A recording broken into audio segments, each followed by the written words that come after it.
வணக்கம். நான் உங்கள் ஜெயா. இன்றைக்கி நம்ம இந்த வீடியோவில் அகம் மற்றும் புறம் இதை பற்றி பார்க்கலாம். இது regional Indian literature and translation சம்மந்தப்பட்டு நம்ம பார்க்குறோம். வாங்க பார்க்கலாம். தொல்காப்பியம் இதை 2ஆம் சங்கத்தோடைய காலகட்டத்தில் எழுதப்பட்டது அப்படின்றாங்க. அதாவது 3 கிறிஸ்துவத்துக்கு முன்னிலேருந்து 5 கிறிஸ்துவுக்கு பின் இந்த காலகட்டத்தில் தான் அதை எழுதியிருக்கணுன்றாங்க. இதை வச்சு தான் நம்ம இலக்கணம்லாம் எழுதியிருக்கோம். இலக்கணத்தினை மீறின விஷயங்களும் நிறைய தொல்காப்பியத்தின் மூலமாக நம்ம அறிஞ்சிக்கலாம்.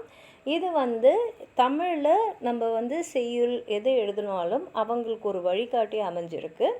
இது ஒரு லிங்குவிஸ்டிக் அனலிசம்னு சொல்லலாம். அது மாத்திரம் இல்லாமல் ஒரு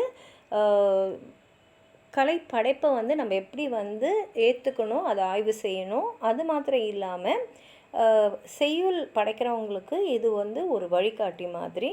அது மாத்திரம் இல்லாமல் ஒரு விஷயமும் எந்த வகையில் அது பாகுபடுத்தப்படுது அப்படின்றதையும் இதில் தெரிஞ்சுக்கலாம்.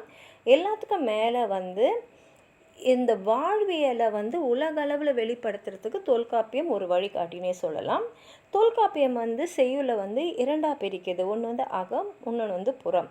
இந்த அகமும் புறமும் பார்த்திங்கன்னா ஒவ்வொரு விஷயத்தில் இருந்தாலும் ரெண்டுமே ஒன்றோட ஒன்று மனிதர்களோட வாழ்க்கையை எடுத்து சொல்கிறதெல்லாம் நிற்குதுன்னு சொல்லலாம். அகம் உள்ள அந்த உணர்வுகளை வெளிப்படுத்துகிறதாகவும், புறம் வெளி உலகோடு நமக்கு இருக்கக்கூடிய தொடர்பை வெளிப்படுத்துகிறதாகவும் இருக்குது. அதே சமயத்தில் அகம் புறம் எதுவாக இருந்தாலும் அது எந்த நிலப்பகுதியில் அந்த செயலுடைய அந்த கருத்து அமைஞ்சிருக்கு. அங்கே இருக்கக்கூடிய ஃப்ளோரானா செடி வகைகள், மர வகைகள், ஃபவுனானா அங்கே இருக்கக்கூடிய மிருகங்கள், இந்த நிலப்பகுதியில் இந்தந்த மிருகங்கள் தான் இருக்கும். அதே மாதிரி சீசன், நேரம், அங்கே இருக்கக்கூடிய அந்த காதல், அவங்களுடைய தொழில், அது மாத்திரம் இல்லாமல் அவங்க உபயோகப்படுத்தக்கூடிய இசைக்கருவிகள், இந்த மாதிரி எல்லா வகையிலும் அந்தந்த இடத்துல வாழக்கூடியவங்களுடைய கூட புழங்கக்கூடிய பொருட்களும் வசிக்கக்கூடிய உயிரினங்களையும் வச்சு தான் எழுதியிருக்காங்க. இந்த வேறு வேறு இடங்கள்னு சொல்கிறத நம்ம திணைன்னு பிரிச்சுருக்கோம். அப்படி பார்க்கும்போது அகம்புறம் ரெண்டுமே மனிதர்களுடைய அனுபவத்தை தான் அந்த காலகட்டமும் அந்த இடத்துக்கு ஏற்ற மாதிரி எழுதியிருக்கு. சங்கம் இலக்கியன்றது ஆரம்ப காலகட்டத்திலேருந்தே தமிழ் இலக்கியத்தை அதுலேயும் குறிப்பாக தென் தமிழகத்தில், தென் இந்தியாவில் இருக்கக்கூடிய மொழி வளத்தை காட்டக்கூடியது. சங்க இலக்கியத்தில் கிட்டத்தட்ட 2300 கவிதைகள், 500 கவிதைகளால் எழுதப்பட்டது இருக்குது. இது வேறு வேறு சமுதாயத்தை சேர்ந்தவங்க, ஆண் பெண் 2 பாலார்களும் எழுதின பாடல்கள்லாம் இருக்குது.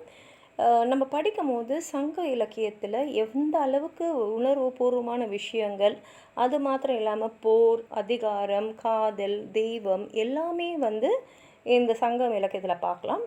அகம்ன்றது ஒருத்தரோட உள் உணர்வை எடுத்து சொல்கிறது. இதில் மனிதர் வாழ்க்கையோடு இணையப்பட்ட அவங்களுடைய மனசு சம்மந்தப்பட்டது, அவங்களோட ஆசைகள், அவங்களோட உணர்வுகள், அவங்களுக்கு இருக்கக்கூடிய ஆண் பெண் உறவுகள், அவங்களுடைய பிரிவு, காதல், இதெல்லாம் எடுத்து சொல்கிறது தான் அகம் அப்படின்றத சொல்லலாம். அகம் பல வகையான சூழ்நிலையில் எழுதப்பட்ட கவிதைகள் இருக்குது. திருமணத்துக்கு முன், திருமணத்துக்கு பின், அதுக்கப்புறம் ஏற்றுக்கொள்ளப்பட்ட உறவு, ஏற்றுக்கொள்ளப்படாத உறவு, அப்புறம் ஒன்றாக இருக்கும்போது இருக்கக்கூடிய இன்பம், தவறுகள் செய்கிறதுல கிடைக்கக்கூடிய இன்பகம், அப்புறம் சேர்ந்து இருக்கிறது, பிரியறது, இதை பற்றி எல்லாமே இருக்குது. இதையும் அவங்க 5 திணைகளை பிரிஞ்சிருக்காங்க. குறிஞ்சி, முல்லை, மருதம், நெய்தல், பாலைன்னு.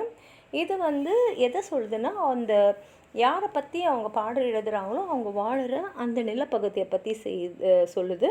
அப்போ இருக்கக்கூடிய காலம், இடம், சீசன், இதெல்லாம் அந்த கவிதை படிக்கும் போதே நமக்கு தெரிஞ்சிடும் எந்தெந்த காலகட்டத்தில் தான் அது நடந்திருக்கு அப்படின்றது. அது மாத்திரம் இல்லாமல் இந்த பாடலில் அந்த எந்த நிலத்தில் இருக்காங்களோ அந்த நிலத்தில் இருக்கக்கூடிய மரம், செடி, கொடி வகைகளை பற்றியும் அங்கே இருக்கக்கூடிய மற்ற உயிரினங்களை பற்றியும் செய்திகளும் நம்ம இதில் பார்க்கலாம். அதே சமயத்தில் இந்த திணைன்றது முதல், அதாவது நேரம், இடம், அப்புறம் கரு, அதாவது முதல்ல வர்றது எந்த இடத்தோடு சேர்ந்து வர மாதிரி ஒரு வருஷத்தோடு எந்த காலப்பகுதி, அதாவது மழை காலமா இல்லை இளவேநீர் காலமா அப்படின்னு தெரியும். அப்புறம் உரியன்றது அதில் என்ன தீம் இருக்குது அப்படின்றது எடுத்து சொல்கிறது தான். இப்போ முதல் அப்படின்னு சொல்கிறது அந்த நேரமும் அந்த இடமும். இப்போ குறிஞ்சின்னு பார்த்திங்கன்னா அது மலைப்பகுதியை சேர்ந்தது, முல்லைன்றது வயல்வெளியை சேர்ந்தது, மருதம்ன்றது நம்ம இப்போ முல்லைன்றது காடு சேர்ந்தது, மருதன்றது வயல் வெளியே, நெய்தல்ன்றது கடற்கரையோரம் இருக்கிறது, பாலைன்றது இந்த குறிஞ்சியும் முல்லையும் வந்து வறட்சியினால் அந்த செழுமை இழந்து போகும்போது பாலை அப்படின்னு சொல்கிறாங்க. அதே மாதிரி கருனா ஒரு நாளோட எந்த பகுதி, காலையா மாலையா இரவான்னு, இல்லைன்னா சீசன் மழை காலமா இளவேநீர் காலமா வெயில் காலமான்னு தெரியுது. அதே மாதிரி இரவா இல்லை குளிர்காலமா, சாயங்கால பொழுதா, இல்லை மழைக்காலமா, காலையிலையா, இரவா, என்ன சீசன், மத்தியான நேரமா அப்படின்றதெல்லாம் எடுத்து சொல்லக்கூடியது. இந்த திணைன்றது சங்க இலக்கிய கவிதைகளில் பெரிதும் கொண்டாடக்கூடிய ஒரு வகையாக தான் இருக்குது.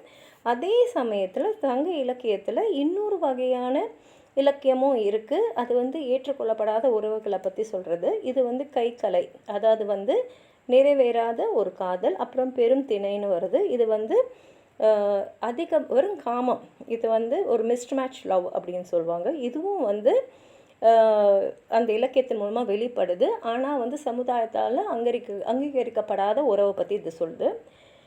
இதோடைய அகம் பார்த்திங்கன்னா பெரும்பாலும் பெண்களோட உணர்வுகளை ஒரு பெண் வழியாகவே சொல்கிற மாதிரியே வரும்.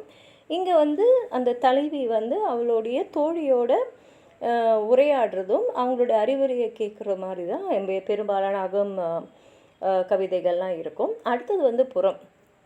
இது அகம் மாதிரி இல்லாமல் இங்கே வந்து பார்த்திங்கன்னா ஒரு ராஜாங்கத்தை பற்றி, போரை பற்றி, வன்முறை, ராஜாக்களை பற்றி, அவங்களுடைய ஹீரோயிசம் பற்றி, அவங்க போடும்போது காமிச்ச அந்த வீரம், அந்த படைக்கலம், இதை பற்றியெல்லாம் சொல்கிறது தான்.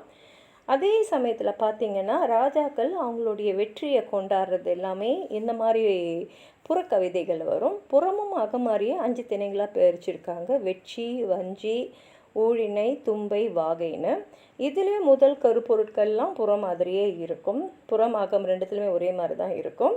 அதே சமயத்தில் வெற்றியை பார்த்திங்கன்னா இவங்க வந்து எதிரியோடைய இந்த ஆடு மாடுகளெல்லாம் வந்து கவர்தல், இது மூலமாக தான் வந்து போர் வந்து நிலவக்கூடிய ஒரு சூழ்நிலை வருது. அடுத்தது வஞ்சின்றது எதிரி மேலே தாக்குதல் நடத்துறது. ஊழினைன்றது எதிரிகளால் வந்து சுற்றி வளைக்கப்படுறது. தும்பைன்றது அந்த போர் நடக்கிறது. வாகைன்றது ஜெயித்தவங்க அவங்க வெற்றியை கொண்டாடுறது. இந்த மாதிரி கவிதைகளில் வந்து அந்த போரை பற்றி, எப்படி வந்து எதிரியோட நாட்டை வந்து கைப்பற்றினாங்கிறத பற்றியெல்லாம் இருக்கும். இங்கேயும் வந்து அந்த நிலப்பகுதியை பற்றி எல்லாம் வரும். நன்றாக வந்து ஆட்சி செய்யக்கூடிய மன்னர்களை பற்றி வரும். அதே மாதிரி மன்னர்கள் வந்து எப்படி வந்து கலைஞர்களை வந்து ஆதரவு தந்தாங்க அப்படின்ற விவரங்கள்லாம் இதில் வரும். அதே சமயத்தில் நம்ம ஒன்று தெரிஞ்சுக்கணும், இந்த அகம்புறம் இந்த 2 கவிதைகளும் வந்து சங்க இலக்கியத்தில் பெரும் பங்கு வகித்தது மாத்திரம் இல்லாமல் நம்மளோட வாழ்வியலை எல்லாருக்கும் எடுத்து சொல்லுச்சு. தமிழர்களுடைய பாரம்பரியம், பண்பாடு, அவங்களுடைய பழக்க வழக்கம் எல்லாமே வந்து இந்த சங்க இலக்கியங்கள் மூலமாக, இந்த அகப்பாடல்கள் மூலமாகவும் புறம்பாடல்கள் மூலமாகவும் நம்ம தெரிஞ்சுக்கலான்றது ரொம்ப முக்கியமான ஒரு விஷயம். உங்களுக்கு எதாவது சொல்லணும்னு நினச்சிங்கன்னா கீழே இருக்கிற கமெண்ட் பாக்ஸில் எழுதுங்க. இந்த வீடியோவை ஹைப் பண்ணுங்கள், லைக் பண்ணுங்கள், உங்கள் ஃப்ரெண்ட்ஸோடு ஷேர் பண்ணுங்கள். சப்ஸ்கிரைப் பண்ணாதவங்களாம் ப்ளீஸ் சப்ஸ்கிரைப் பண்ணி சப்போர்ட் பண்ணுங்கள். நன்றி.